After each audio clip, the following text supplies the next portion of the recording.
What's going on, everybody? This is the Back Row Bengals Sports Podcast. I am your host, Josh Miller. You can find me all over the place. You can find me at The Degenerate L1 on Twitter. You can find all my blogs at the College Essential blog. That is mainly for sports gambling and lines and anything that has to do with the sports news. You can find me on Barstool Cincinnati if you want to keep updated with the University of Cincinnati and the athletics at UC. But tonight we are talking about the Bengals. I was about 7 minutes into the recording of this episode, and my computer decided to crash.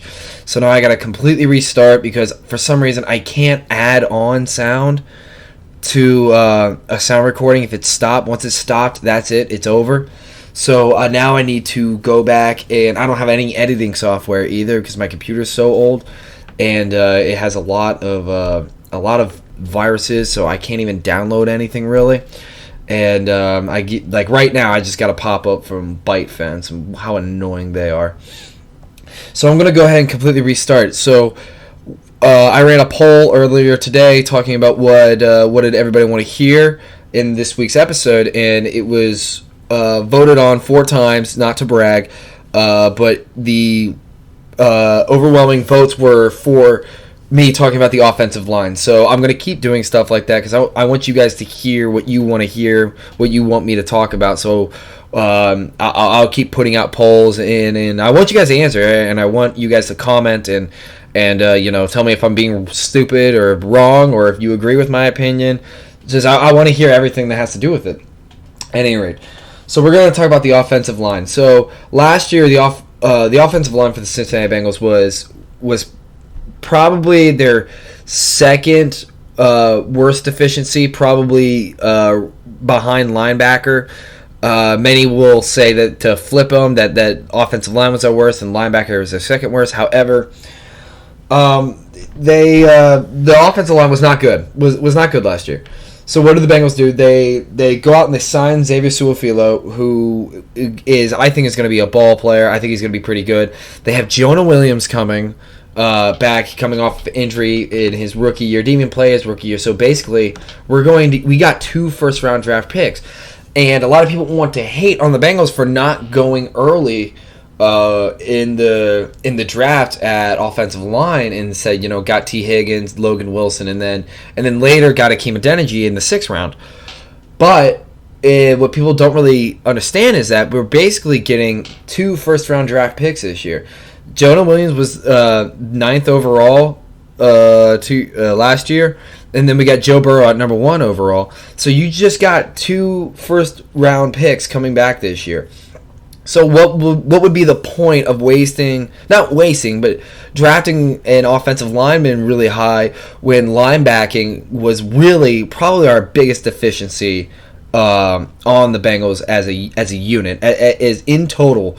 The linebacking core was god awful this year. We talked about it last week, and they were they were bad. So the offensive line does deserve a good amount of the slack that they got.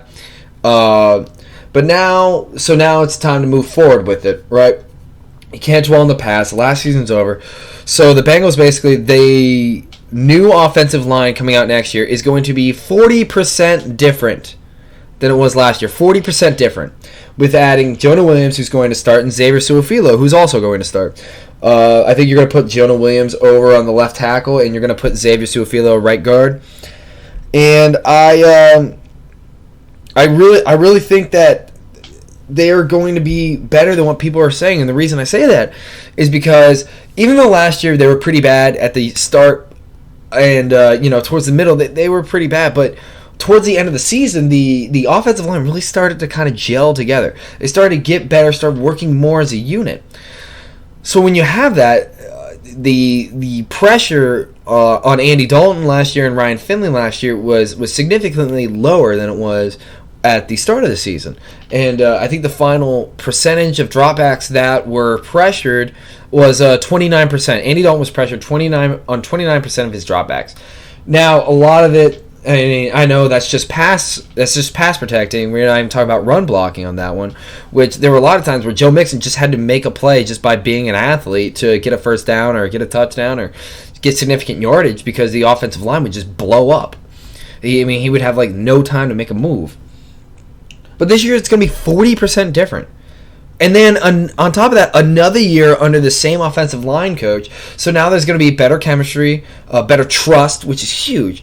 And they're going to really start to gel together. So I don't really understand why they're still getting flack, why the Bengals are still getting flack for a really bad offensive line when it's going to be really new.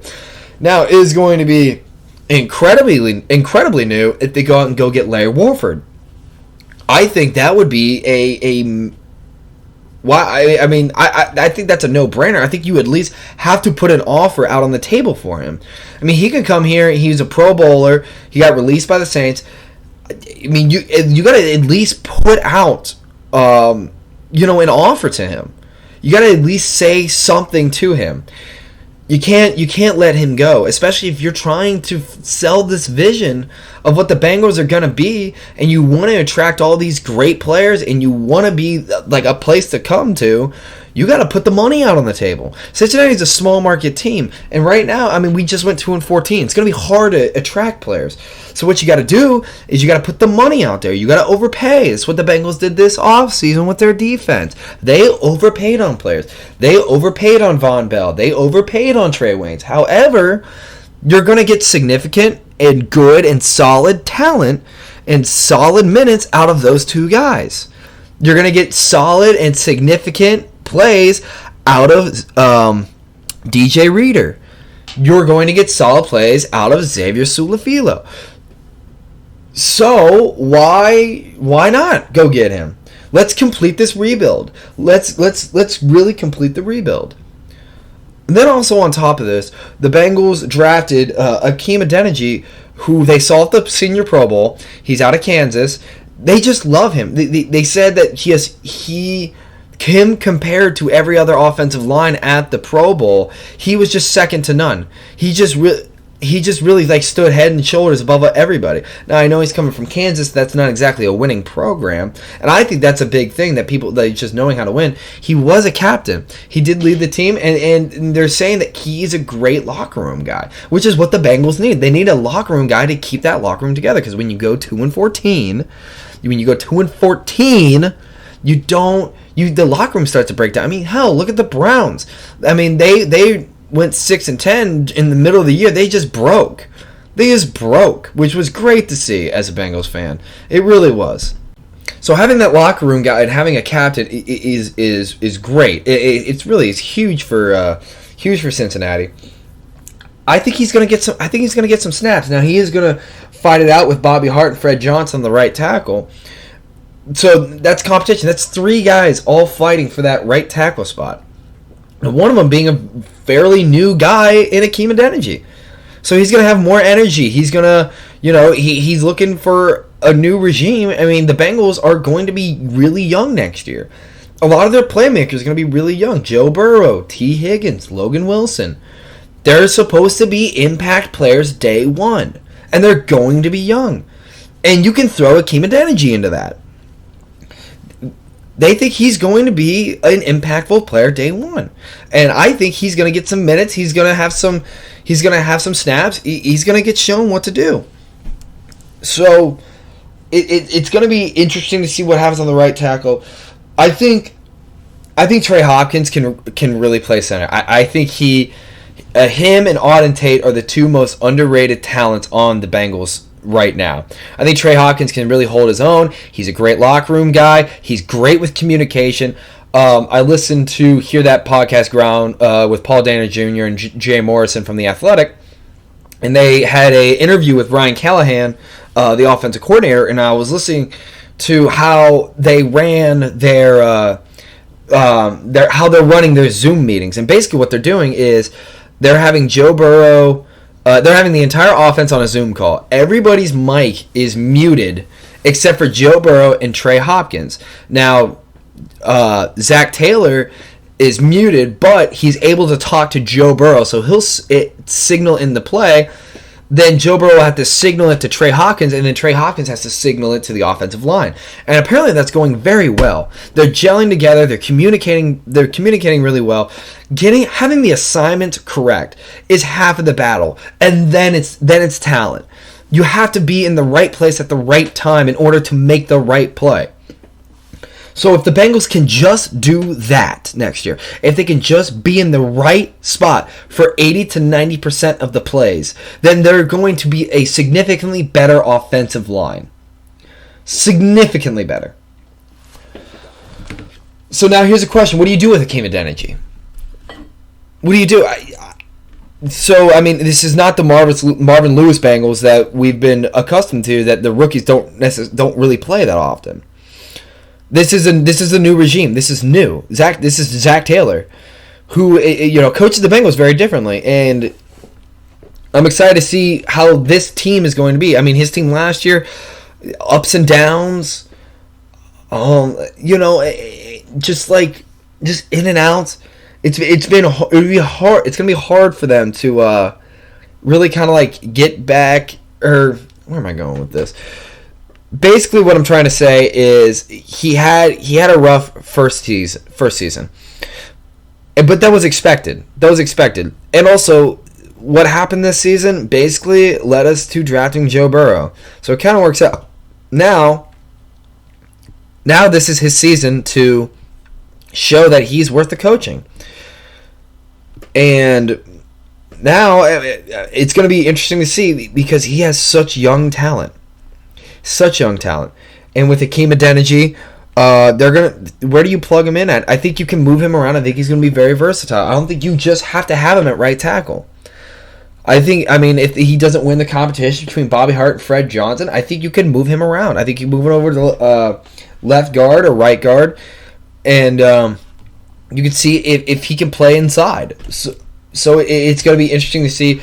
One of his knocks from the combine is he does stand a little too tall, and he doesn't get his hands out as quickly. He's going to have to learn how to do that. He's going to have to learn how to fix that. He's going to have to learn under Jim Turner and how to really get under the pads. So I really don't. So okay. So now the Bengals offensive line, just with that, just with this offseason, has gotten significantly better. You have to go out and go get Larry Warford. Even if they don't, they still got significantly better. They're gelling. They're getting better. You're seeing progression. That's a good thing. You're seeing progression. With the Zoom calls, basically, from what I'm hearing, is all good things. Is that they're really kind of gelling together. Now we need to get them out. We need to get them out on the field. But I mean, I'm interested to see how this is going to play out. But I think it's going to play out for the better. And I think personally, the Bengals offensive line is going to be much better than the national narrative that it is right now. So that's my take on the offensive line for right now. What do you do with Billy Price? I mean, that's a question that needs to get answered. What do you do with Billy Price?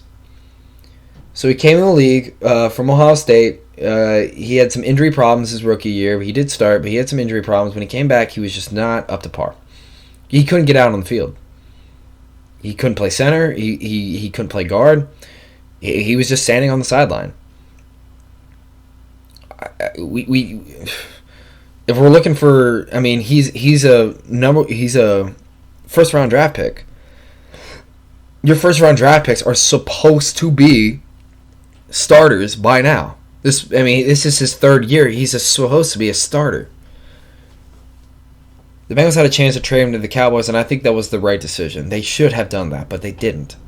So now you still have him. So what do you do? What are you going to do with Billy Price? Billy Price really just wasn't up to par. So what do you do? Do you trade him? I don't think that's totally out of the realm of possibility. I mean he's got to perform this year. They decided not to trade him. Okay, so he's here. He needs to perform this year. If he doesn't perform this year, I don't see why they would renew his contract. I mean, he was 2018. So this will be 2020-21 season. So this will be his next season and his third season. I mean, do you re-up on that? Do you trade him if he doesn't play out the par? Do you release him? I mean, that would be a big hit against the front office if their 2018 first-round draft pick got released after, before his his fourth year was even up. I mean, that's really bad. But he can't play. He just can't. Now, do I think he can blossom into something really good? I do. But I don't know if it's the direction, the setting. Maybe he just needs a new setting. I mean, we've seen that guys revitalize their career after moving some places, but he's not getting it done in Cincinnati. And I definitely don't see him starting over Trey Hopkins anytime soon. I think Trey Hopkins is a very good ball player. I think he's going to be the Bengals starting center. So, I mean, do you move him over to right? You can't move him over to right guard because now Xavier Su'a-Filo's over there. Do you move him to left? Does he still sit? I mean, he can't sit. We can't have a first round draft pick whiff that badly. We're already whiffed on John Ross. Don't even get me started how much we whiffed on him. Again, John Ross has a chance to revitalize his career next year. He did play better last year. But what are we going to do with that? I don't know. We need to find an answer for Billy Price, and right now I just don't know. I just don't know what that answer is. Okay, I saw this on Twitter earlier today, right before I started the show. There's a headline that was sent out by, I believe, Paul Dana Jr. of The Athletic. I'm going to have to take a look at that to make sure that I'm right on that. But apparently Chad Johnson is going to be working with T. Higgins for some private workouts. And personally, I think that's great. I think finally we can get him out, and you could get him with probably one of the best receivers of all time in Cincinnati history. I mean, and T. Higgins is going to have 85, and to a lot of NFL franchises, it's just a number, but in Cincinnati, 85 means something. You have to be really good to be 85. I mean, you got Chad Johnson, you got Tyler Eifert, now you got T. Higgins, and a lot of people are comparing T. Higgins to Chad Johnson. And if Chad Johnson can really help him out with his footwork, his speed, his ability to beat corners in the NFL as compared to college, I think this is a great idea. Now, do I think Chad Johnson deserves to have a role in the Cincinnati coaching staff? I don't know. Probably not. But I wouldn't be against it. You want to have players who played for your organization come back, because again, it's almost like recruiting. So again, I know I'll always use this. I am a student at the University of Cincinnati, and with Luke Fickell's recruiting has been off the charts if you follow the Bearcats. But one of the biggest recruiters for UC is Travis Kelce. Big time recruiter. He was here for the when they honored the 2009 team that went undefeated. He went over and he talked to the recruits. He records videos of himself watching the Bearcats. So, I mean, honestly, that's big time. So now you have Chad Johnson, who's 3.2 million followers on Twitter, Bengals all-timer. And he's trying to work with your receivers. You want that. You want players to say good things about your organization. I mean, you have Carson. Okay, by the way, I'm going to go on a quick Carson Palmer rant. It won't last that long. Carson Palmer had a plethora of talent around him. He had Chad Johnson. He had, excuse me. He had Chad Johnson. He had T.J. Houshmandzadeh. He had an incredible defense around him. And he had Chris Henry. He had so much talent around him, and he is all over the Bengals organization for not surrounding him with talent. That is BS. That is BS. The reason that the Bengals didn't succeed is because Carson Palmer couldn't do his job. It's because he couldn't do his job. All right, I'm done with that. However, so now we're getting players that want to come back and help and build the organization. You want that. It's the same reason why we should have a Ring of Honor. And so players want to come back. They can come back, have the chance to come back. You want that. You don't want your former players trashing your organization. And the Bengals have seen that. So now we have one of our best receivers of all time working with our rookie wide receiver T. Higgins. And that's great. And he's challenging all the Bengals receivers to one-on-ones and doing a lot of interactions. And during when Joe Burrow got drafted, did a whole video about the city of Cincinnati and how it's great and how he wound up at the right spot. Incredible. Love it. So the Bengals need to build off of that. They do. That's the new thing now. You need to build off your nostalgia. You want to have players wanting to come here. At any rate. So T. Higgins to work out with Chad Johnson, that's great, love it. I want all the receivers to be working with him, just because maybe not so much as a coach, but I mean he has experience. He has experience beating corners. His experience using his feet. Best footwork in the National Football League when he played. Best footwork. He was great. So we're gonna see what goes on with that. All right, I am out of time. I have to go to work. Remember, interview tomorrow with Dan Horde. So excited. About to give him an email. Make sure he's still good to go with that. I am your host, Josh Miller. It will probably be released on Wednesday because I am going on vacation Thursday morning and I'm going to be running all over the place. So I probably won't be able to release it on Thursday. So I'm going to probably release it on Wednesday because I talked to Dan Wednesday at 2 o'clock. So I can't wait to talk to him. Definitely give a follow, listen, like, subscribe, the whole 9 yards. Thank you guys so much for listening, and have a good day. I'll see you guys later. Bye.